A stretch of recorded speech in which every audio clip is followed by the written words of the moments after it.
The wine glass was halfway to my lips when Dad clicked on the television, and my entire world shattered into a million pieces. I'm Cora Adkins, 32 years old, and until that moment, I thought I knew everything about my family. We were gathered for our monthly Sunday dinner at my parents' house in Connecticut, the same tradition we'd kept alive since I was 12. My sister Beth sat across from me, twirling her pasta and laughing at something Mom had said about the neighbors. Everything felt normal. Comfortable even, until Dad's face turned to stone. He had been quiet all through dinner, which wasn't unusual for him. He was always the thoughtful type, measuring his words carefully. But when he stood up and walked to the television without saying anything, Mom and Beth exchanged confused glances. I set down my wine glass, watching him insert a USB drive into the TV with deliberate, almost ceremonial movements. "I need everyone to watch something," he said, his voice carrying a weight I'd never heard before. The screen flickered to life, showing the familiar interior of First National Bank on Madison Street. The timestamp read 3 weeks ago, Tuesday, 2:47 p.m. "Dad, what is this?" Beth asked, her voice pitched slightly higher than normal. But Dad just raised his hand for silence. The security footage was crystal clear, showing someone at the teller window. The figure wore a baseball cap and sunglasses, but something about the way they moved, the tilt of their head,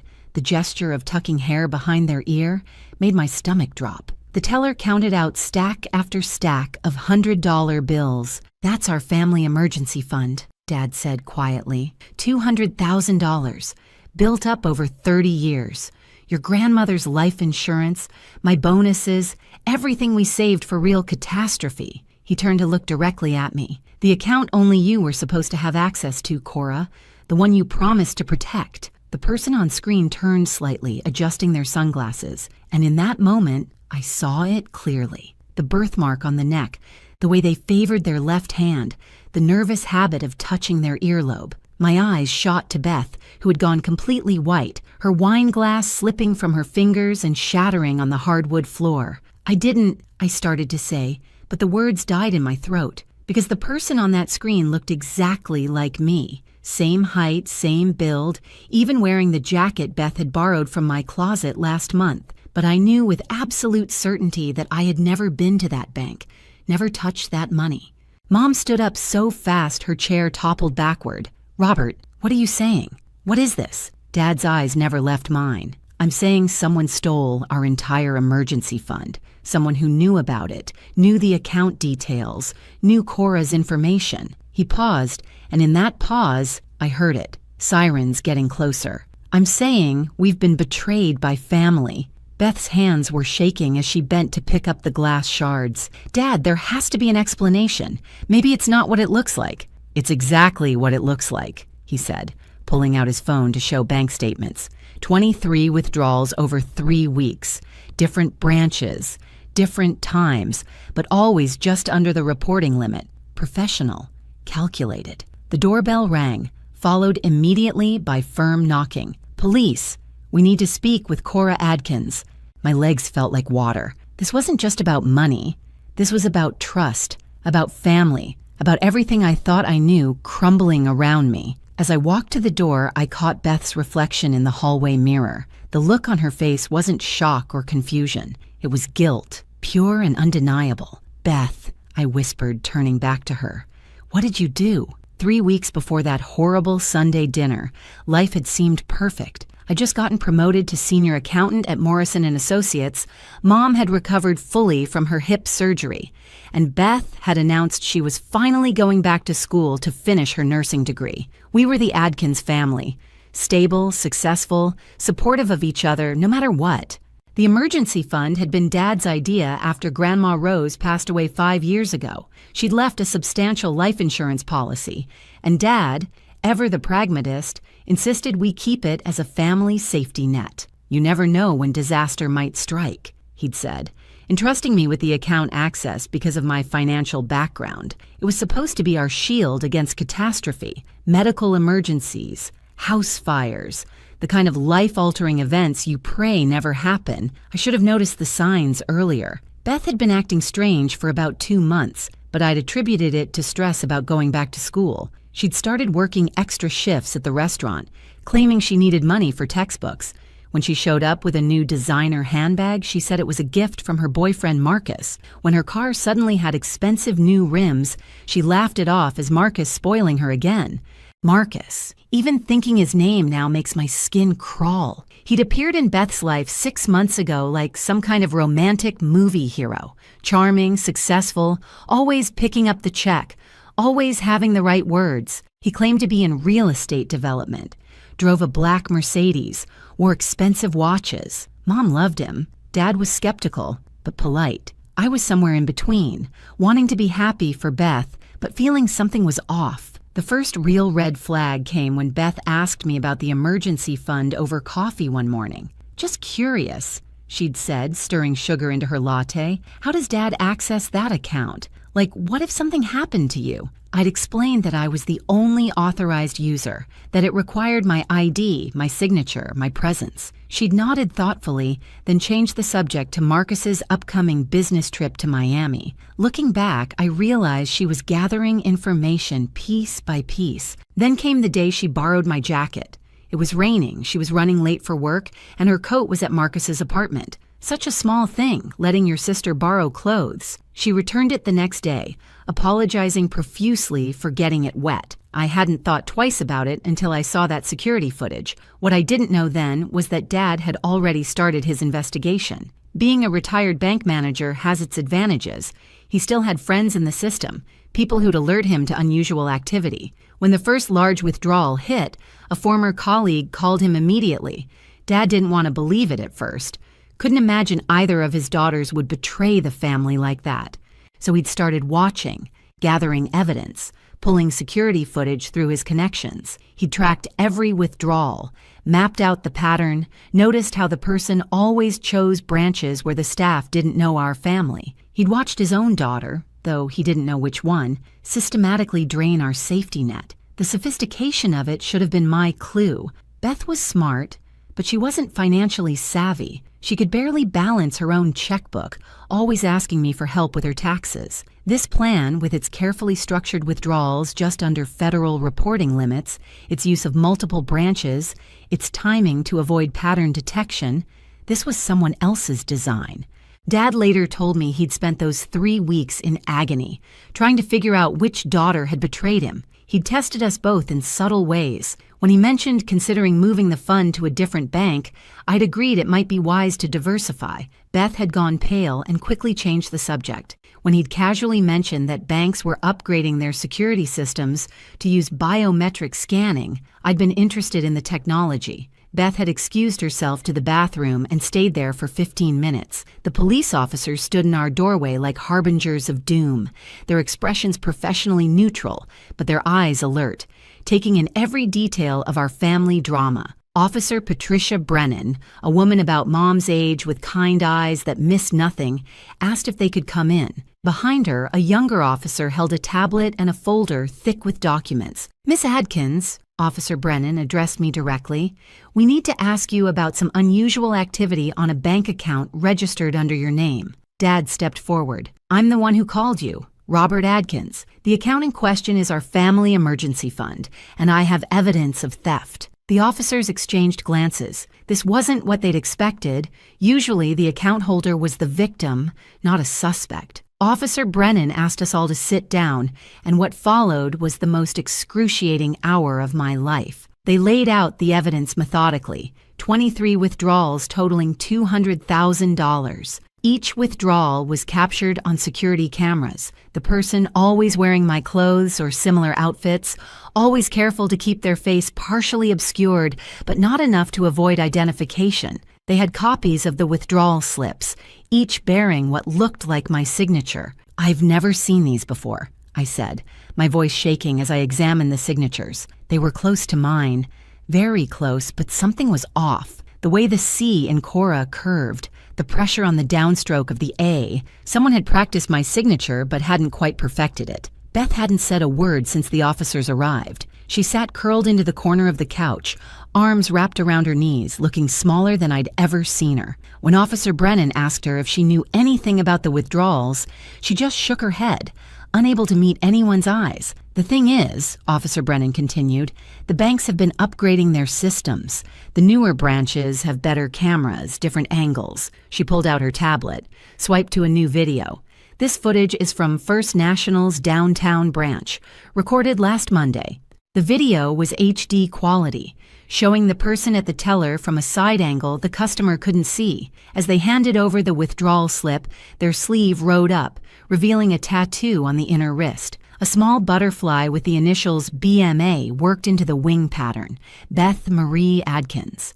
If you're still listening, I need you to know that family betrayal cuts deeper than any other wound. Maybe you've experienced it too. That moment when someone you trust with your life breaks that sacred bond. If my story is helping you process your own pain, please consider subscribing to hear more. Sometimes knowing we're not alone in our struggles makes all the difference. Your comments and support help me keep sharing these difficult truths. The room erupted. Mom started crying, deep, body-shaking sobs. Dad stood up and walked to the window, his back to all of us, shoulders rigid with controlled fury. And Beth finally broke. "I didn't mean for it to go this far," she cried out, the words tumbling over each other. "It was supposed to be just a loan, just temporary. Marcus said he had this investment opportunity, that we'd triple the money in a month and I could put it all back before anyone noticed." "Marcus," Dad said, his voice deadly quiet. "Of course." Beth was sobbing now, mascara running down her cheeks. "He said his business partners were threatening him, that they'd hurt him if he didn't come up with the money. He showed me texts, photos of what they'd done to other people who didn't pay. I was terrified." Officer Brennan leaned forward. "Miss Adkins, Beth, I need you to understand the seriousness of this situation. You've admitted to withdrawing money from an account that wasn't yours, using fraudulent identification. That's identity theft, fraud, and grand larceny. We're talking about potential federal charges." The younger officer added, "We've been investigating Marcus Winters for 6 months. This matches his pattern. Finding vulnerable women with access to family money, manufacturing crisis situations, emotional manipulation. You're not his first victim, but you are the first to get caught." Beth looked at me then, really looked at me for the first time since this started. "Cora, I'm so sorry. I thought I could fix it. I thought I was protecting him, protecting us. He said he loved me, said we'd have this perfect future once this was over." "Where's the money now?" Officer Brennan asked. "I gave it all to Marcus, every penny. He said he was investing it, but..." Beth's voice broke. "I haven't heard from him in 4 days. His phone's disconnected.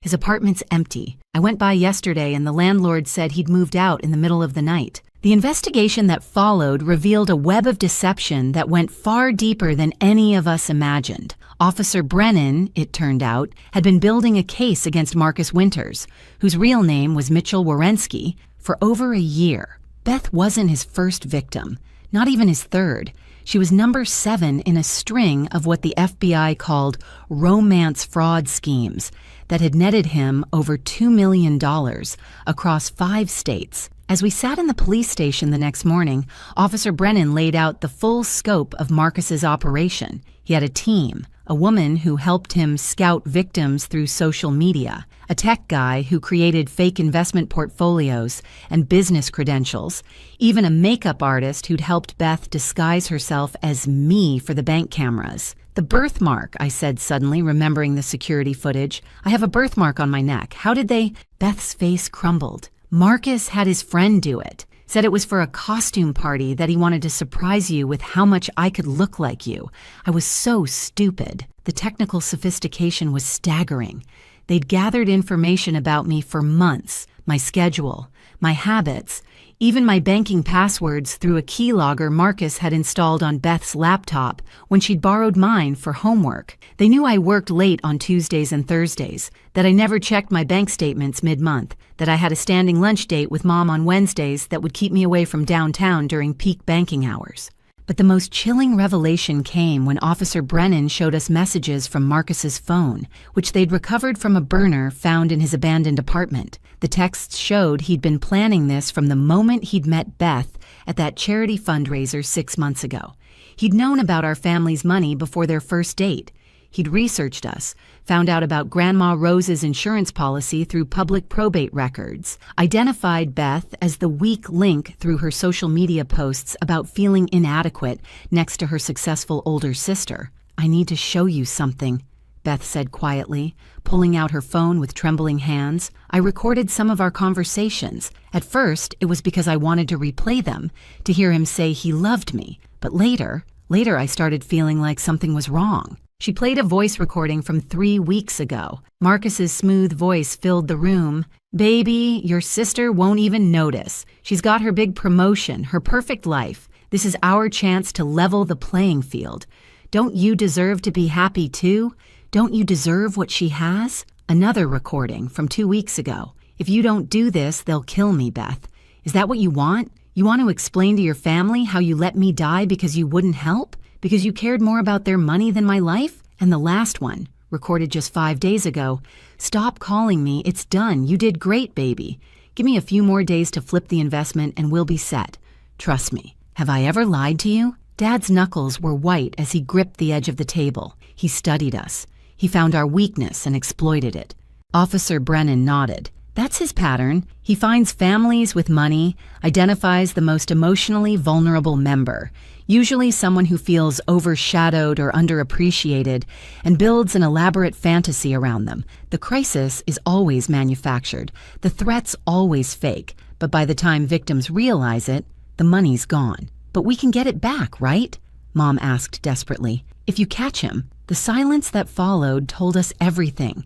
Marcus, Mitchell, was probably already in another state, another identity, stalking another family. The money had likely been converted to cryptocurrency and scattered across dozens of untraceable accounts within hours of Beth handing it over. "There's something else," Officer Brennan said, her voice gentler now. "We found evidence on his computer of surveillance on your family. Photos, schedules, recordings. Beth, he had you wear a wire sometimes, didn't he? Said it was to protect you both?" Beth nodded miserably. "He said if anything went wrong, we'd need evidence that I was coerced. He was building a case to frame you entirely if he got caught, make you the mastermind, him the unwitting accomplice. We found draft emails from your account that he wrote but never sent, discussing the plan as if it was your idea." The full weight of the betrayal hit Beth then. She'd lost more than money. She'd lost her identity, her family's trust, her sense of self, and somewhere out there, Marcus was probably already charming his next victim, spinning the same lies, creating the same manufactured crisis. But then Officer Brennan said something that changed everything. However, there might be a way to catch him. He's gotten comfortable, sloppy. He's used the same MO too many times. And Beth, you have something none of his other victims had. "What's that?" Beth asked. "A recording of him admitting to the crime, and a family willing to fight back." The next 48 hours changed everything. Officer Brennan had connected us with FBI Special Agent David Chen, who specialized in interstate fraud cases. He sat in our living room, looking more like a tech startup CEO than a federal agent, laying out options with a directness that was both terrifying and oddly comforting. "Beth faces serious charges," he said plainly. "Identity theft, fraud, grand larceny. We're talking 5 to 10 years federal prison time." Mom gasped, reaching for Dad's hand. "However," Agent Chen continued, "if she cooperates fully, helps us catch Mitchell Wierenski, and testifies against him, we might be able to work out a deal. Probation, community service, restitution payments." The decision tore our family apart and put it back together in the span of a single evening. Dad wanted Beth to face the full consequences. Tough love, he called it. Mom couldn't bear the thought of her daughter in prison. And me? I was angry, furious even. But looking at Beth's hollow eyes, seeing how completely she'd been destroyed by this man's manipulation, I knew what we had to do. "We help catch him," I said firmly. "We're family.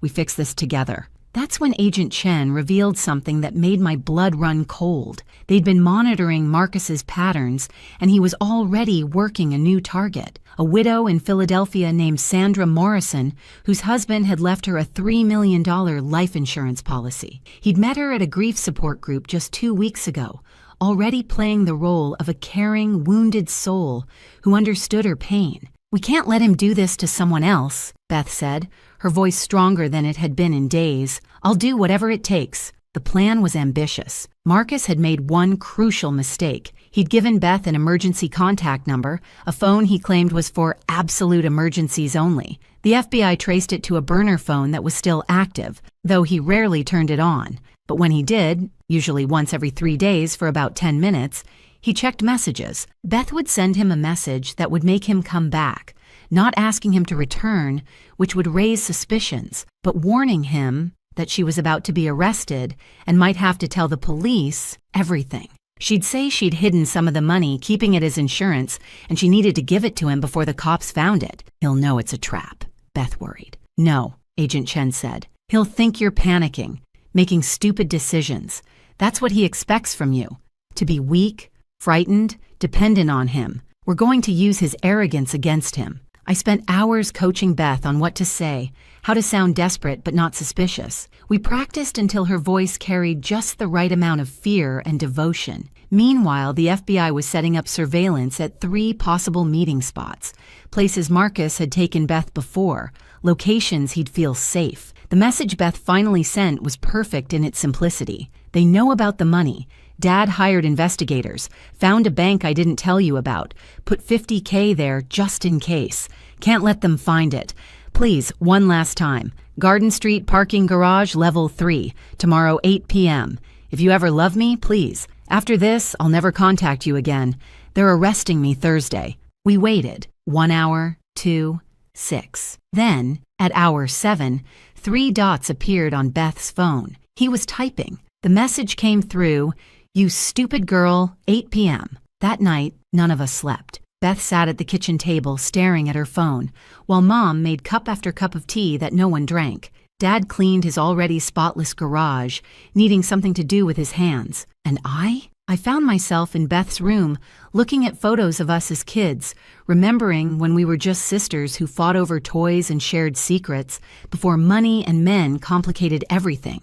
The next evening came too fast and not fast enough. Beth wore a wire, hidden in a necklace that looked like the one Marcus had given her for their 3-month anniversary. Agent Chen's team was positioned throughout the garage. I wasn't supposed to be there, but I couldn't stay away. I sat in an FBI surveillance van 2 blocks away, watching everything unfold on monitors. Marcus arrived 15 minutes early, driving a different car, a rental with Arizona plates. He'd changed his appearance too. Blonde hair, now dark, clean-shaven face, now sporting a goatee. But his walk was the same, that confident swagger that had once charmed my sister. "You look terrible," were his first words to Beth. Even through the grainy surveillance footage, I could see him scanning the garage, looking for threats. "I haven't slept since you left," Beth replied, her voice perfectly calibrated between desperate and exhausted. "Where have you been? Taking care of our future, baby. Where's the money?" Beth held up a car key.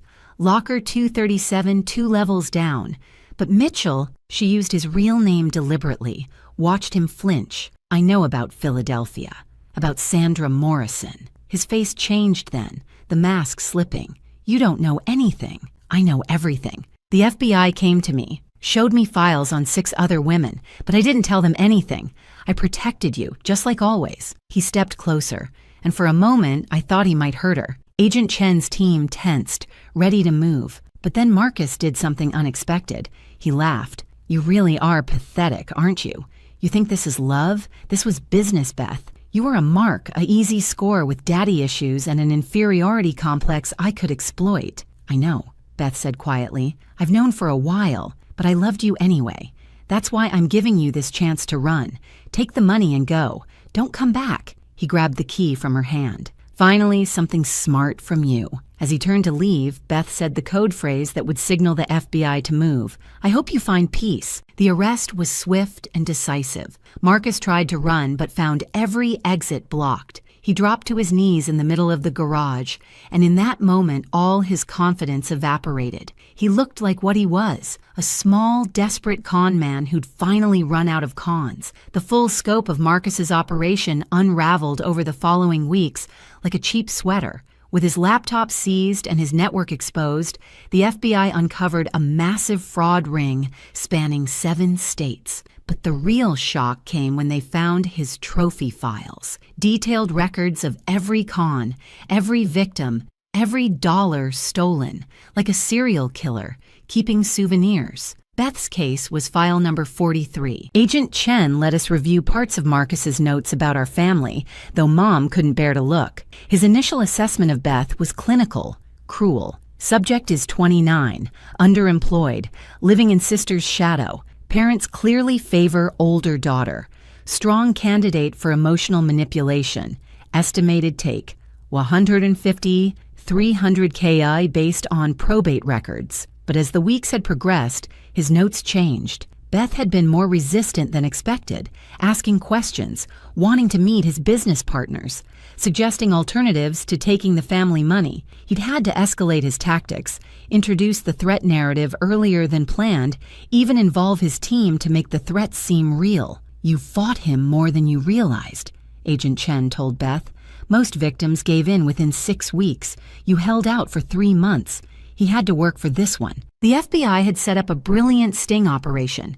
The locker Beth had mentioned contained marked bills and a tracking device. More importantly, they'd found Marcus's real identity through an old arrest record from Nevada. Mitchell Warensky was actually Michael Warren Kowalski, a former insurance adjuster who'd learned exactly how much money grieving families received and decided he wanted his share. Sandra Morrison, the widow in Philadelphia, agreed to help after learning she was being targeted. She wore a wire to their next date, where Marcus was already laying groundwork about his sick mother needing experimental treatment. The recording of him using the exact same phrases he'd used on Beth, "You're different from other women. I've never felt this connection before. My mother would have loved you," was painful to hear. During the trial preparation, more victims came forward. Jennifer from Austin, who'd lost her divorce settlement. Maria from Chicago, whose father's inheritance disappeared. Ashley from Seattle, who'd emptied her children's college funds.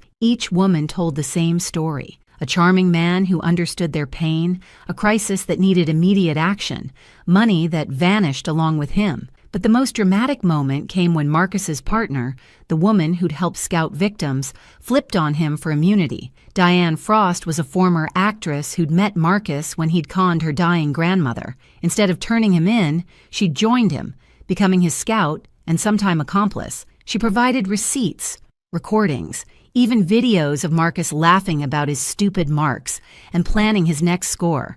He called it therapeutic theft, Diane testified, said these women needed to learn they couldn't trust everyone, that he was doing them a favor by teaching them a lesson. He'd actually get angry if anyone suggested the victims were truly hurt, insisted they were all rich anyway, that they'd be fine. Our family attended every day of the trial. Beth testified for 3 hours, detailing the manipulation, the lies, the gradual erosion of her self-worth, until giving him the money seemed like the only way to save everyone. When the prosecutor asked why she'd stolen from her own family, she broke down. Because he made me believe they didn't really love me anyway, that I was the disappointment, the failure. He said taking the money was just making official what everyone already knew, that I didn't deserve to be part of a successful family. And after years of feeling like I wasn't good enough, part of me believed him. That testimony led to something unexpected. 3 jurors approached the prosecutor during a break,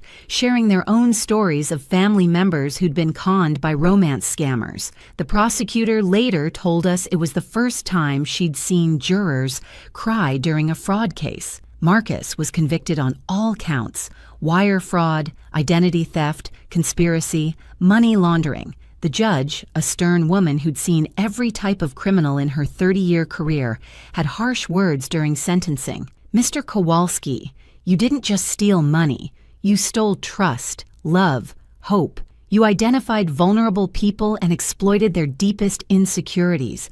You turned family members against each other.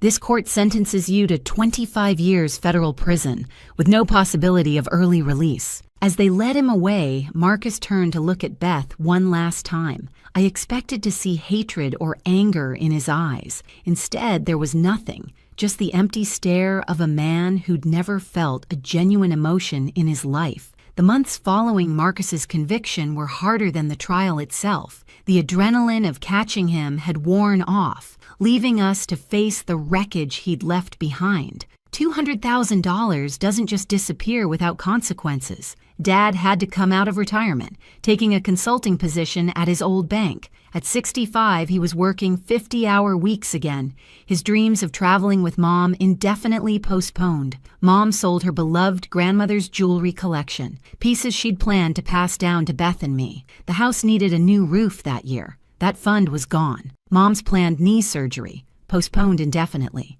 Beth's legal troubles were far from over. Though the federal prosecutor had recommended leniency, the state had its own charges. She pled guilty to identity theft and fraud, receiving 5 years probation, 2,000 hours of community service, and was ordered to pay restitution, $50,000 over 10 years. Even though she'd never seen a penny of the stolen money herself, she moved back home, unable to afford her apartment. The nursing program rejected her application once her criminal record appeared on the background check. The restaurant where she'd worked fired her the day the story hit the local news. For 3 months, she couldn't find work anywhere. Who wants to hire someone convicted of stealing from their own family? The worst part was watching her disappear into herself. The confident, laughing sister I'd known was gone, replaced by someone who flinched at sudden noises and couldn't make eye contact. She started therapy, but healing from that level of manipulation takes time. Time we couldn't get back, trust that couldn't be instantly restored. Our extended family chose sides. Dad's brother called Beth a disgrace, said she should have gotten jail time. Mom's sister accused us of being too harsh, claimed we'd driven Beth into Marcus's arms by making her feel inadequate. Thanksgiving that year was just the 4 of us, eating Chinese takeout because nobody had the energy to pretend everything was normal. I struggled with my own anger. Some days I'd see Beth helping Mom with dishes, looking so broken, and my heart would ache for her. Other days, I'd remember standing in that police station being accused of theft, watching Dad's retirement disappear, and the rage would burn so hot I couldn't be in the same room as her. The turning point came in February, 5 months after the trial. I came home from work to find Beth in the garage, going through old boxes. She was holding a photo album from our childhood, birthday parties, family vacations, Christmas mornings, when the biggest worry was whether Santa would bring the right toys. "Remember this?" she asked, pointing to a picture of us at ages 8 and 11, dressed as matching witches for Halloween. "You made me be the good witch because you wanted to be the scary one. You cried because you wanted the black hat," I remembered. "And you gave it to me anyway." She traced the photo with her finger. "You always gave me what I wanted, even when it meant you went without. Maybe that's why Marcus chose me. He could see I was used to taking from you." "That's not true, Beth, isn't it? How many times did you cover my rent when I was between jobs? How many family dinners did you pay for because I forgot my wallet? I was taking from you long before Marcus showed up. He just made it official." We talked until 3 in the morning. Really talked for the first time since everything happened, about the pressure of being the responsible older sister, about the burden of being the family disappointment, about how Marcus had weaponized our insecurities against us, turning love into leverage. "I don't know how to fix this," Beth admitted. "I can't give back what I took. Not just the money, the trust, the security, Dad's retirement, your peace of mind.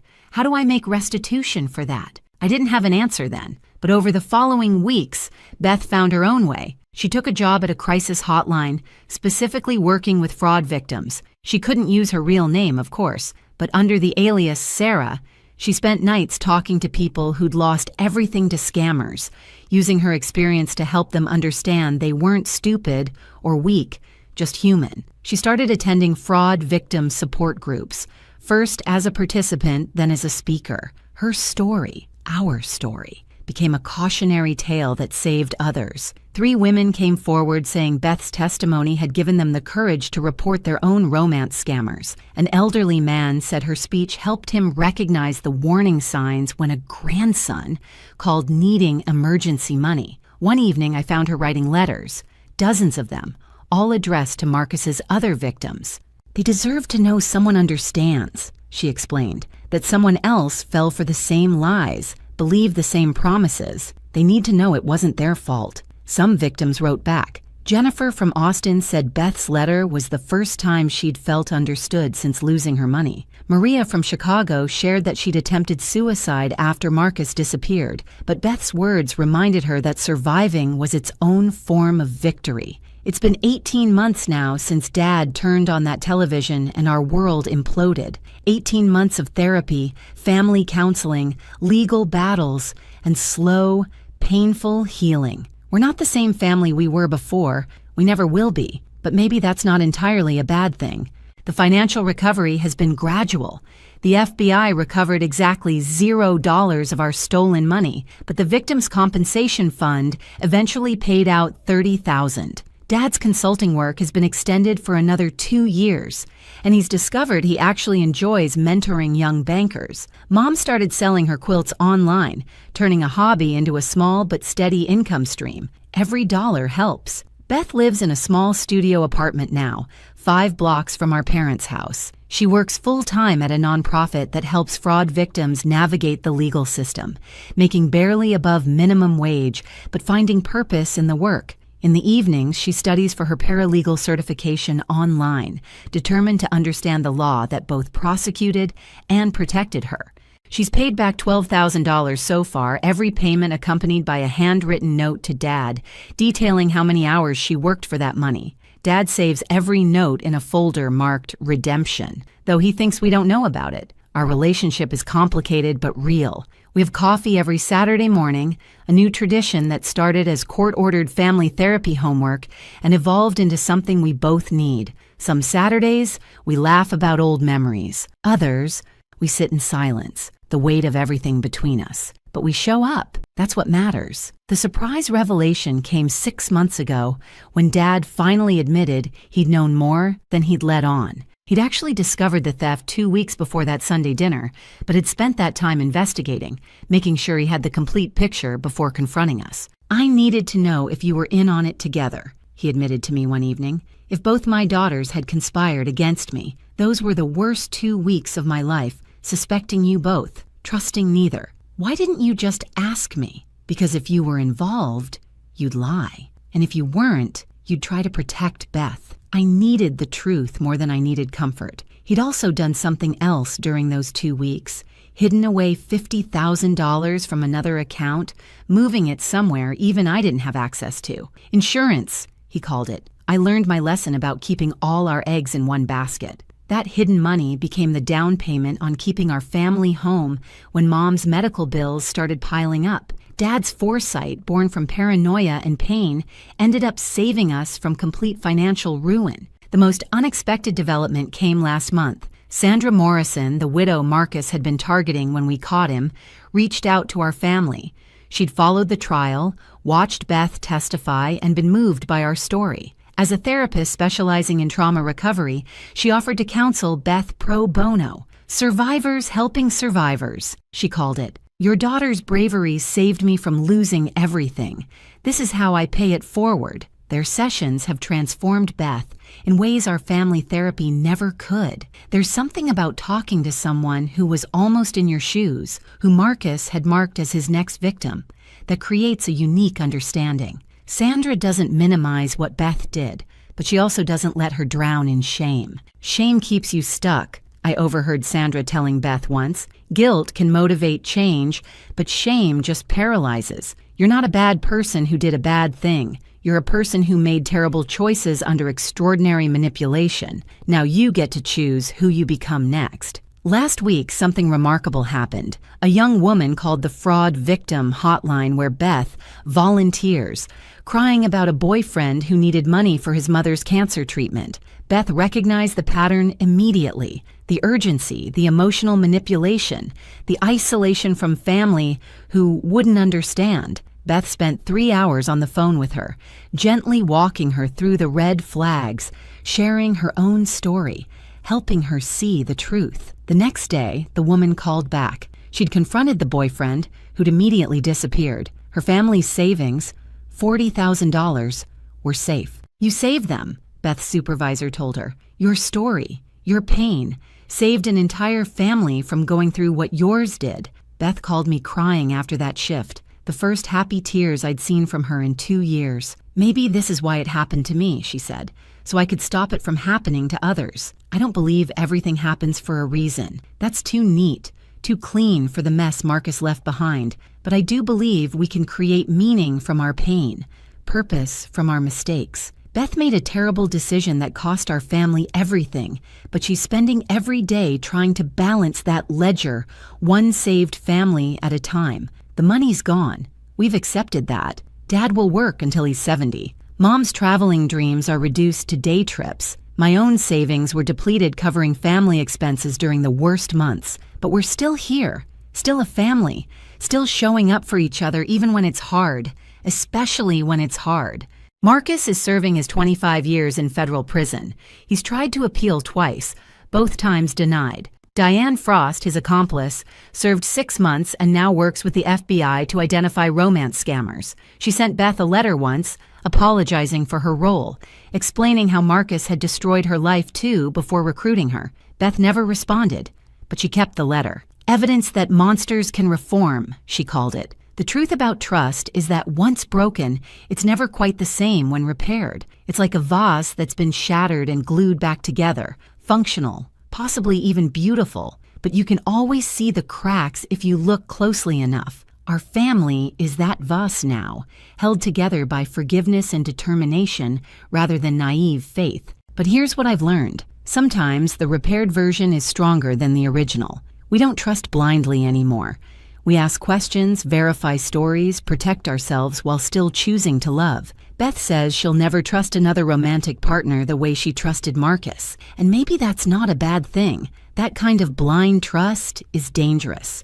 The trust she's building now, with us, with herself, is earned through actions, not words. Every family has that story, that defining moment when everything changed. Ours involved $200,000, a con man, and a sister who lost herself so completely she betrayed everyone who loved her. But it's also a story of redemption, of choosing family even when they've given you every reason not to, of finding strength in the broken places.